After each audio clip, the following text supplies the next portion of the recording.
my mom comes running out the house. She's like, Trish, what's wrong? And when I told her, I mean, the look on her face.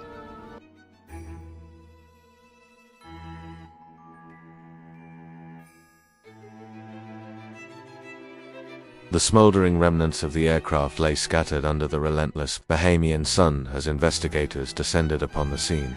The once pristine white Cessna was reduced to a charred skeleton of mangled metal strewn across the grassy field, acrid smoke mingling with the tropical breeze. The odor of scorched aviation fuel hung heavy, a grim reminder of the violence that had unfolded. Nearby residents stood in solemn clusters, struggling to reconcile the vibrant star they had glimpsed boarding the plane with the devastation before them.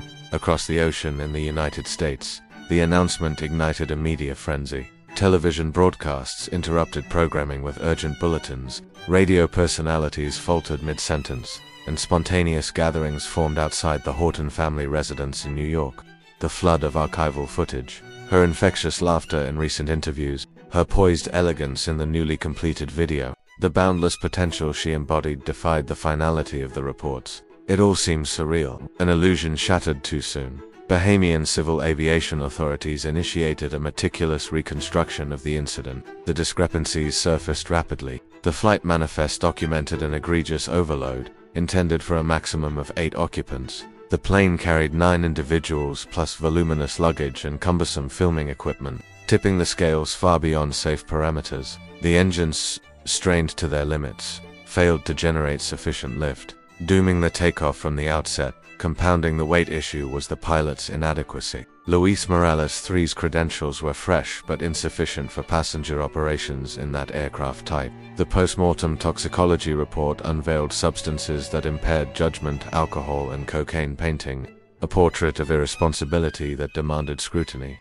How had such vulnerabilities slipped through the cracks? Unanswerable queries loomed larger than data points. Why did Aaliyah proceed when unease permeated her circle? Why was intervention absent? Confessions from her entourage revealed her reluctance. She was profoundly fatigued, yearning for repose. Yet, swayed by the pilot's confidence and the inexorable momentum of her career, she acquiesced. In her universe of constant motion dictated itineraries, performance imperatives, forward propulsion, she trusted the system that had elevated her dot in New York. The Horton family absorbed the blow in stunned quietude. Diane, her mother, initially rejected the reality, clinging to denial. Rashad, her brother, repeated her name in a mantra of disbelief. They had nurtured her from a reserved, prodigiously talented child into a global icon. Abruptly, that arc was severed. The immediate aftermath brimmed with homage. Candlelit vigils illuminated cities globally. Admirers broadcast her tracks in urban streets,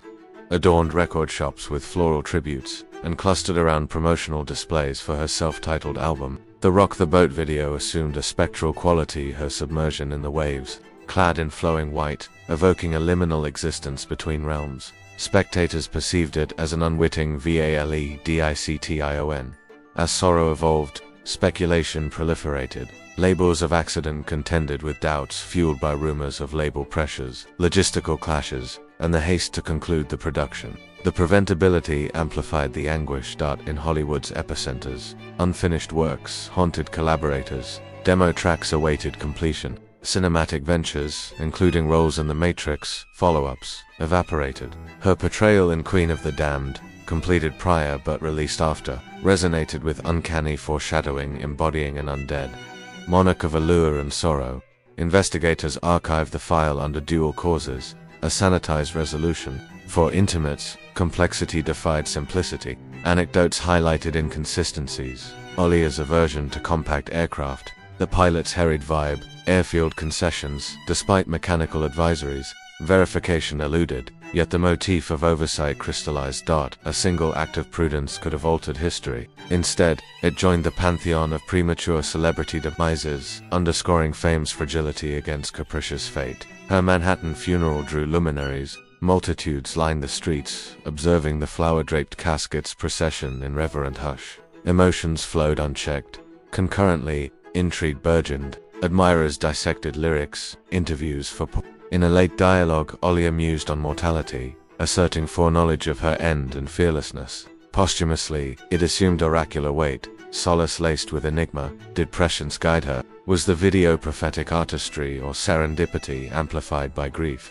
Her narrative solidified as emblematic of interrupted excellence, the rhythmic luminary eternalized in myth, commemorated for melody and the opaque veil over her conclusion.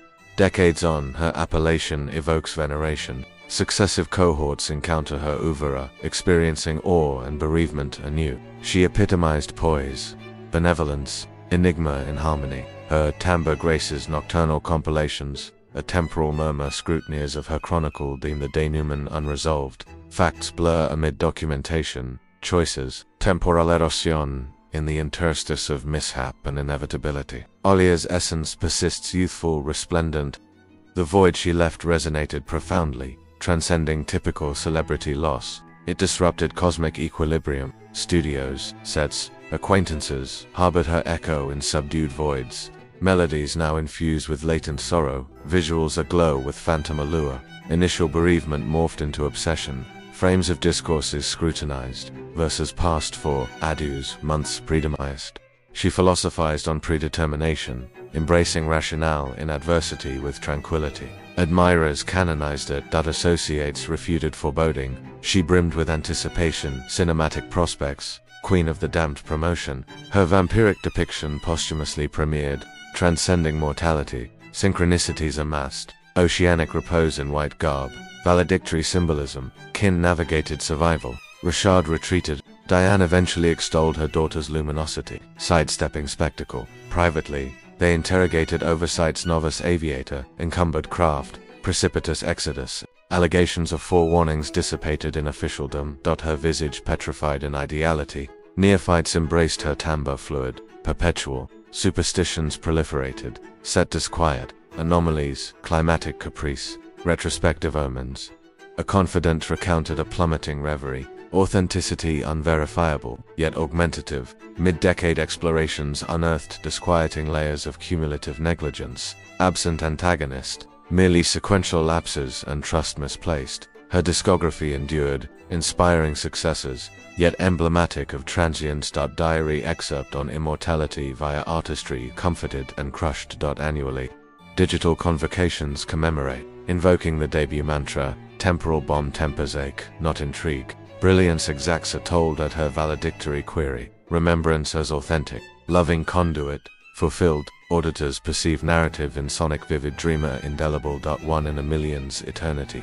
Lyric, celestial missive, she transmogrified zephyr cadence, quiescent gleam, melodic pulsation, mystery endures, tender, spectral, exquisite, luminary in perpetuity, celestial bodies of intensity blaze briefly. Imprinting void with resonance. Aaliyah embodied vitality via poise, cadence, purity. Destiny intervened prematurely, perhaps transient by design. To evoke inextricability of splendor and secrecy. Harmonies traverse eras, visage animates recollection, vocalism vital. Thus she endures intact, resolute, infinite. Myths transcend mortality.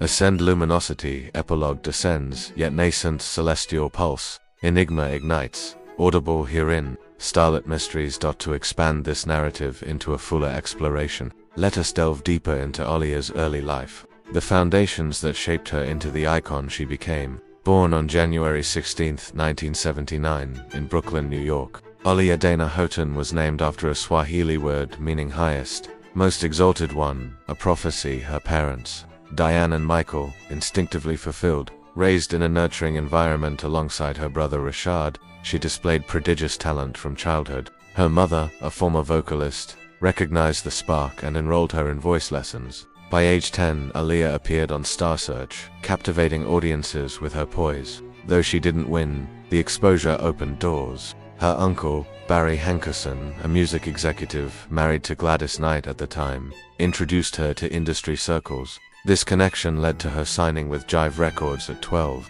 a pivotal moment that launched her trajectory. Her debut album, Age Ain't Nothing But a Number, produced by R. Kelly, exploded onto the scene in 1994. At 15, she achieved platinum status. Her voice a silky, understated alto blending seamlessly with innovative R&B beats. Tracks like Back and Forth and At Your Best You Are Love showcased her maturity beyond years, earning her the nickname Princess of R&B. However, controversies surrounding her brief marriage to R. Kelly at age 15, annulled shortly after cast shadows. Yet Aaliyah emerged resilient, distancing herself professionally and focusing on growth. Transitioning to Atlantic Records, she collaborated with Timbaland and Missy Elliott for One in a Million in 1996. This album redefined the genre, incorporating futuristic sounds, intricate rhythms, and her ethereal vocals. Hits such as the title track, If Your Girl Only Knew, and Four-Page Letter propelled her to superstardom, selling over 8 million copies worldwide. Her fashion, tomboyish yet sexy, with baggy pants, crop tops, and those signature sunglasses, influenced a generation. She wasn't just singing, she was innovating, bridging hip-hop and R&B in ways that paved paths for future artists. Beyond music, Aaliyah ventured into acting. Her debut in Romeo Must Die 2000 was a triumph. She handled action sequences with grace, contributing to the soundtrack with Try Again, which topped the Billboard Hot 100, her only #1. The role earned her praise, proving her versatility. She followed with Queen of the Damned, filming her scenes as the ancient vampire Akasha with an intensity that, in retrospect, feels foreshadowing. Plans for Honey, later starring Jessica Alba, and the Matrix sequels highlighted her ascending film career. Returning to the Bahamas shoot, the intensity mirrored her work ethic. Days began at dawn, with Aaliyah arriving makeup ready, rehearsing underwater sequences that required breath-holding for minutes. The crew admired her professionalism. She never complained about the sweltering heat or the physical demands. Director Hype Williams envisioned a nautical fantasy, with Aaliyah as a siren emerging from the depths. Boats ferried equipment to remote cays. Helicopters captured aerial shots. Between takes, she bonded with dancers, sharing laughs and snacks, her humility endearing her to all. The decision to fly out immediately stemmed from packed agendas. Post-production awaited in Los Angeles, promotional tours loomed, and her self-titled album was slated for July release.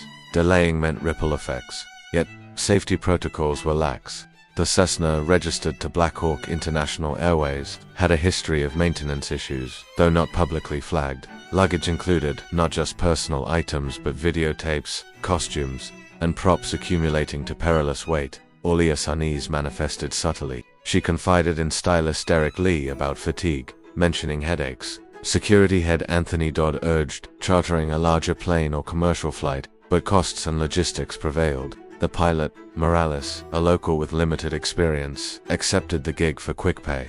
Ignoring load calculations, boarding, Aaliyah paused, gazing at the horizon. A crew member offered sedatives for her anxiety. She declined but appeared dazed. The nap in the van was real exhaustion overtook her amid arguments. Carried aboard, she stirred briefly, murmuring reluctance. The flight's brevity, intended for Opelika, Florida, ended in catastrophe. Eyewitnesses described the plane lifting unevenly, one wing dipping, then nosediving into marshy terrain.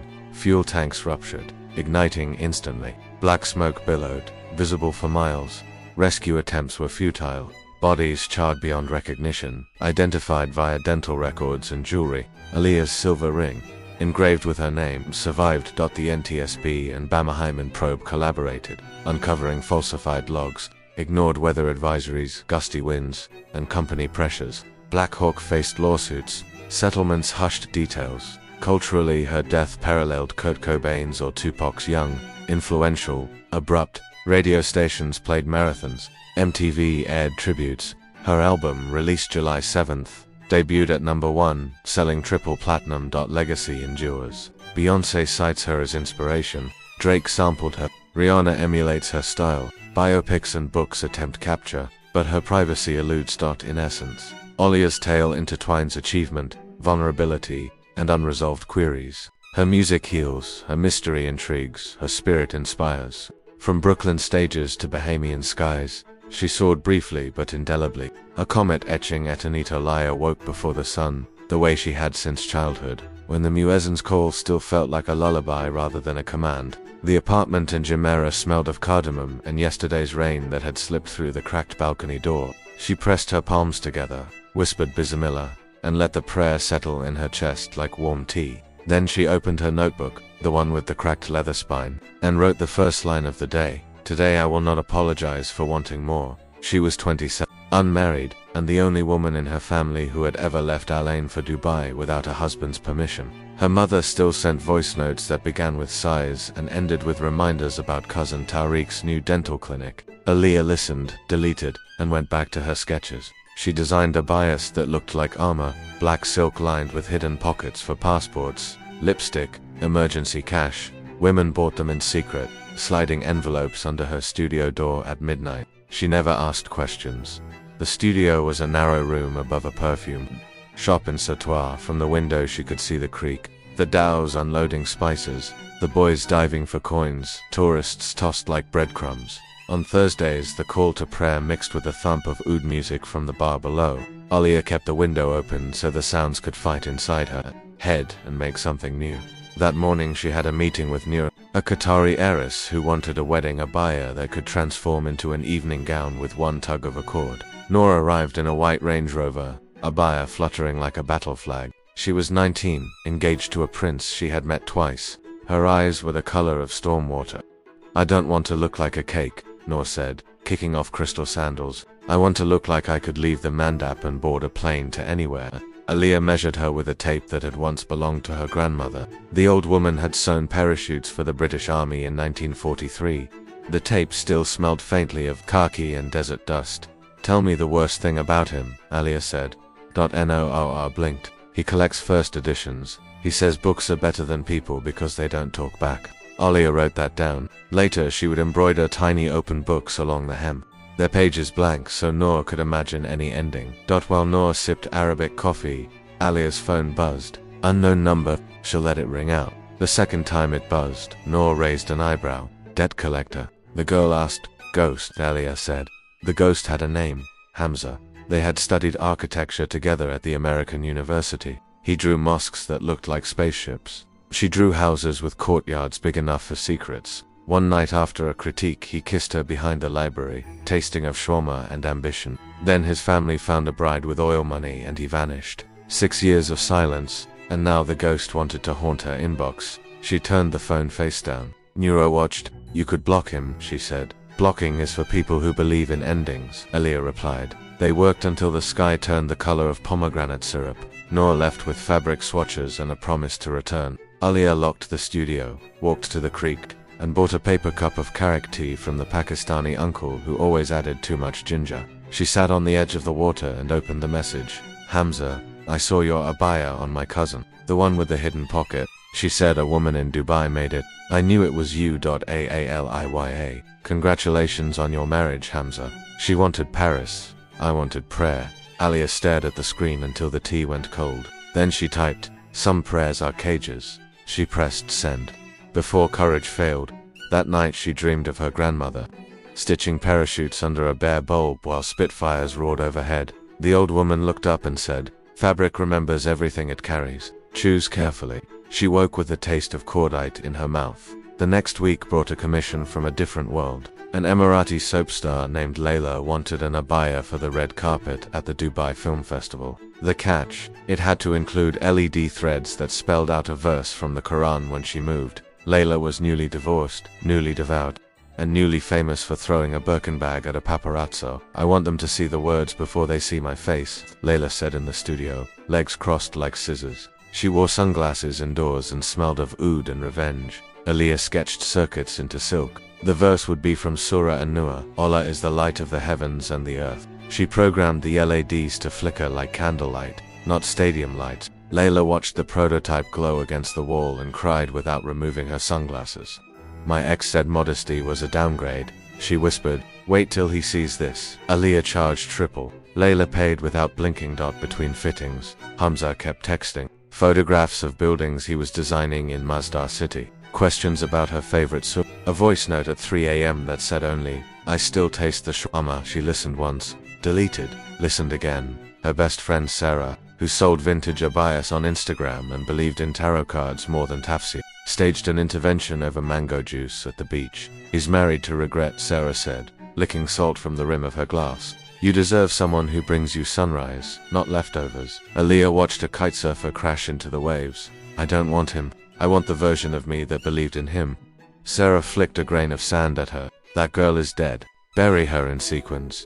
The film festival arrived like a migraine of flashbulbs. Aaliyah stood backstage in a simple black abaya of her own design, pockets full of safety pins and dua. Layla walked the red carpet and the LEDs ignited. Cameras stuttered. The verse floated above her like a private aurora. Social media exploded. Within hours, hashtag lighter BAYA trended across the Gulf. Aaliyah's inbox filled with orders, threats, marriage proposals, and one email from the Ministry of Culture inviting her to design uniforms for the Emirates Pavilion at Expo. She closed the laptop and went to the mosque. It was the courtyard smelled of rosewater and hot stone. She stood behind the women's partition and prayed for clarity. When she opened her eyes, an old woman in a wheelchair was staring at her. The woman's hands were twisted with arthritis, but her eyes were sharp as embroidery scissors. "You're the girl who makes abayas with pockets," the woman said after. Salah Aaliyah nodded.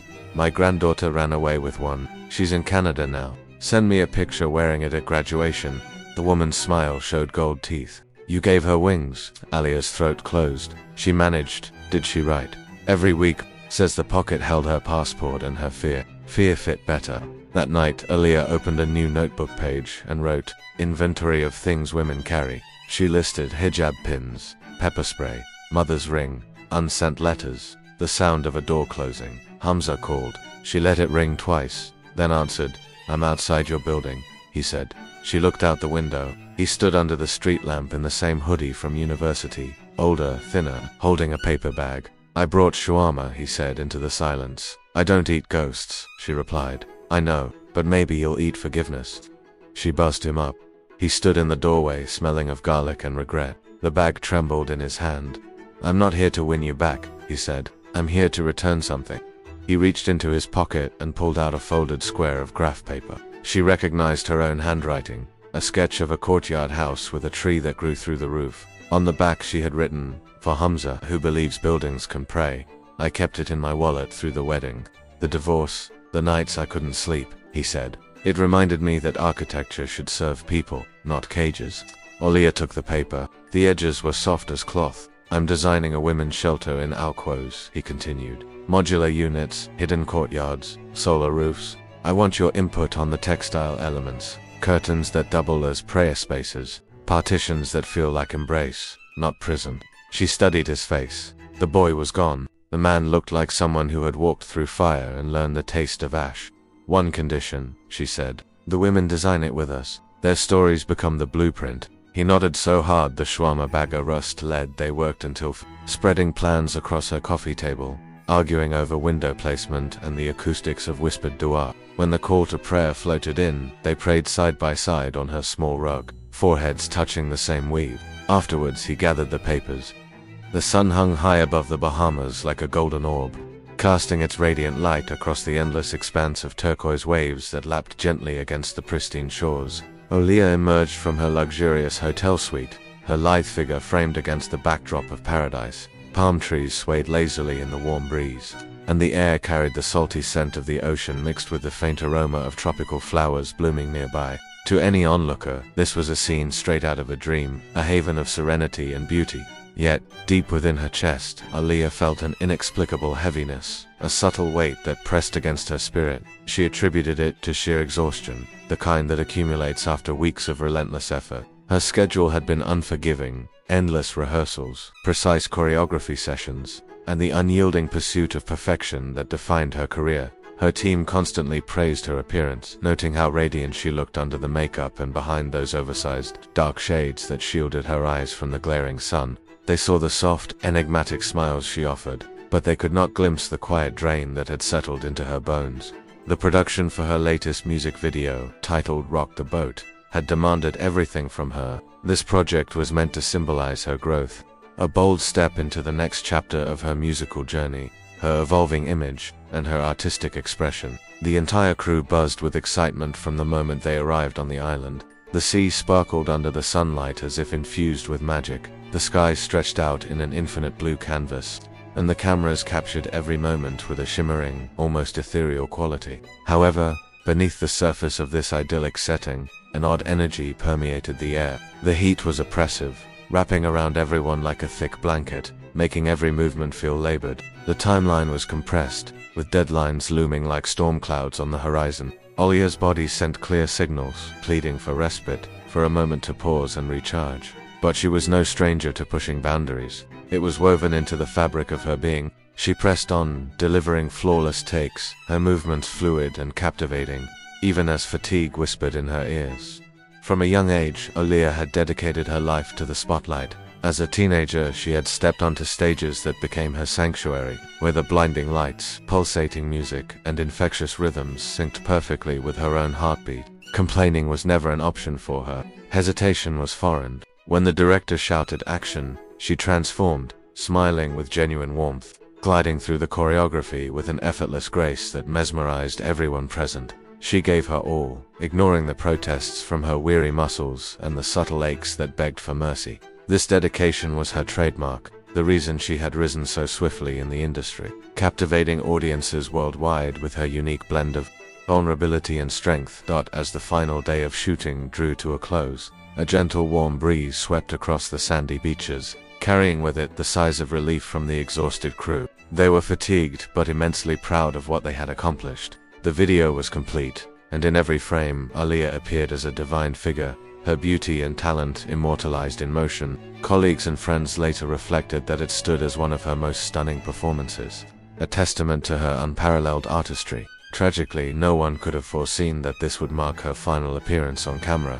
Her last dance with the waves. The following morning arrived with Aaliyah stirring early, a sense of restlessness stirring within her. The itinerary was straightforward: board a flight back to the United States, and dive into preparations for the multitude of projects lining up on her horizon. Yet, an undercurrent of tension rippled through the group. Debates had erupted among the team regarding the travel logistics. Some advocated for extending their stay by one more night to ensure everyone was fully rested and conditions were optimal. Others insisted on departing immediately to adhere to the tight schedule. The charter plane awaiting them at the modest Marsh Harbor airport was notably smaller than what they had anticipated, a compact vessel that raised immediate eyebrows. Aaliyah's security detail expressed their discomfort openly, their instincts alerting them to potential risks. The pilot, Luis Morales, displayed signs of nervousness, his demeanor distracted and unsteady. Whispers circulated among crew members about rumors that the aircraft might be pushed beyond its weight capacity with all the equipment and passengers. Despite these concerns, Aaliyah was eager to return home. She had fulfilled her purpose on the island, pouring her soul into the video shoot. Reports from those close to her suggest she voiced her preference to depart that very afternoon, uncomfortable with the idea of lingering another day. The heavy camera gear was meticulously loaded into the cabin, cases stacked precariously in the limited space. The pilot offered reassurances that everything was under control, downplaying the murmurs of overload. A handful of individuals paused, second-guessing the decision. But Aaliyah maintained her composure, her calm exterior a mask for whatever turmoil brewed inside. Friends noted that she was unusually quiet that day, more introspective and withdrawn than her typical vibrant self. Perhaps it was a premonition, an intuitive whisper. Perhaps it was merely the culmination of exhaustion. The truth of those emotions remains locked in the past. "I should go," he said. At the door he paused. "The shawarma's cold. Cold food feeds cold hearts," she said. "Leave it," he smiled, the first real one, and left. The shelter broke ground in spring. Aaliyah brought Noor, who had postponed her wedding and was studying urban planning online. Layla donated the LEDs from her festival abaya. They became nightlights in the children's wing. Sarah livestreamed the foundation ceremony, raising enough for a library. On the first anniversary of the red carpet, Aaliyah launched her own line, Wings. Each abaya came with a detachable hood that unfolded into a travel scarf, pockets lined with waterproof maps of the world. The tag read, "For the woman who carries her own horizon." Hamza attended the launch incognito, wearing a construction helmet and the expression of a man who had learned to stand in the back. After the speeches, he found her near the mannequins. "The tree that grows through the roof," he said. "We planted one in the courtyard, Olive. It's small now, but it will shade generations." She touched the sleeve of his jacket. Dust from the site clung to the fabric like tiny stars. "Some prayers aren't answered," she said. "They're built," he nodded. For the first time, neither of them reached for the past. Outside, the city shimmered in its usual excess. Gold souks, neon mosques, billboards promising happiness in 12 installments. Aaliyah stepped into the heat and felt the weight of her new abaya settle around her like forgiveness she had sown herself. In the hidden pocket she carried the graph paper sketch. Folded small as a seed dot, she walked toward the creek where the dows still unloaded spices and dreams. The uncle with the carrack tea waved. She bought 2 cups, drank one, and poured the other into the water. The tea swirled, darkened, and disappeared. Then she opened her notebook to a fresh page and wrote, "Today I begin again, carrying only what fits in the pockets I designed." By around 6:45 in the evening, the entourage assembled beside the aircraft, a twin-engine Cessna 402B that gleamed modestly under the fading sunlight. The sunset bathed the runway in hues of gold and amber, creating a picturesque scene that belied the impending doom. Local residents who witnessed the moment recalled Aaliyah's gentle smile, the way she took a deep, steadying breath before ascending the steps into the plane. She appeared weary yet composed, exuding a serene peace that now, in hindsight, feels profoundly poignant. Shortly after, the engines thundered to life, vibrating through the air with a mechanical roar.